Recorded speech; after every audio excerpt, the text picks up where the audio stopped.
The Fallout show from Westworld's Jonathan Nolan and Lisa Joy is well into production now, and there's a little bit that we already know about it, like the fact that the cast includes the likes of Walter Goggins, Ella Purnell, and Agent Cooper himself, Kyle MacLachlan. You know, this is, excuse me, a damn fine cup of coffee.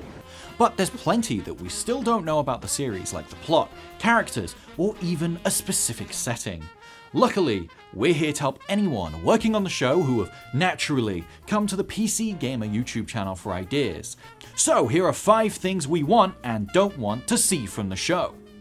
First up, let's cool it on deserts, alright?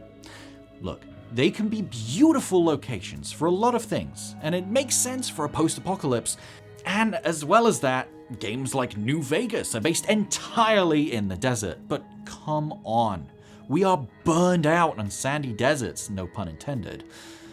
We mostly blame Dune, Mad Max, and Star Wars, where everyone seems to end up on Tatooine eventually. Give us more ruined cities, skeletal suburbs, and trashed towns, especially with the big budget to bring the wonderful art design of Fallout's world to life. Next up, we want flashbacks. Normally this is something we're not fans of. No one likes being yanked out of the urgency of a present storyline to see a flashback that gives further context without really furthering the story. But at the same time, it would be great to spend some time in pre-war Fallout, which we don't really get to do in any meaningful way in the games. The bizarre retro future of pre-nuked America is something we would love to see in great detail, instead of just a brief glimpse of before the bombs start falling. It doesn't even have to be a flashback, just have the whole first episode be pre-war sorted.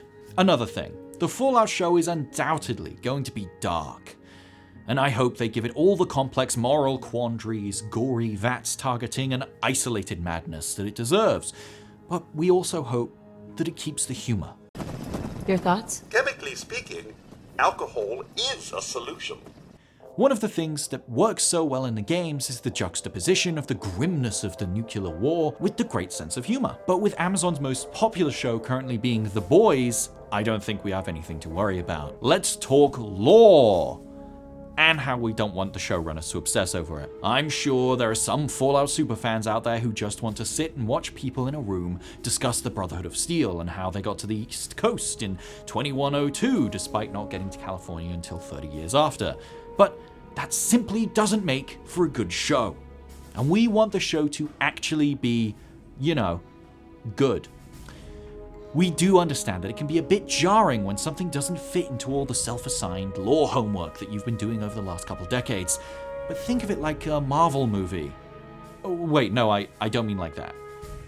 Except a little bit, but give me a sec. Think of it more as an adaptation as opposed to a new entry in the series. Tony Stark is an alcoholic in the comics, but not so much in the movies, because the focus of his arcs works better in other places in film. Similarly, it would have been weird to have Thanos destroy half the universe because he's simping over the actual incarnation of death in a universe where dark supernatural elements like that haven't been introduced. I think most people will agree that what they did with Thanos in Infinity War was perfect for the movies. You don't need to strictly adhere to established lore to make a good show. And whilst fans may push back initially, they'll quiet down quickly if the changes made are good ones. Finally, and this is just a tiny little one, but please stop using caps as currency. I get it, it's iconic, it's a staple of the series. And it made sense originally, with caps being backed by the clean water bottles the NCR made that the caps sealed.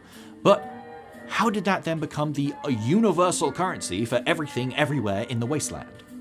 Originally, bullets were going to be used as money in Fallout, like in Metro or Turbo Kid, I guess. But that makes a lot more sense. In a world infested with feral ghouls and bandits, bullets would be extremely valuable no matter where you were. Plus, there's so many fun opportunities with people counting bullets after firefights to see how much money they just lost. Or dramatic opportunities, like someone having to use their last bullet to save a friend's life and not being able to afford the RadAway that they desperately need. And with that, we are actually gonna finish up our list. There is so much more we want to say, but we don't want to give away all of our ideas. Jonathan Nolan, call me. Contact me on Twitter. I've got more ideas. We can have a good thing here.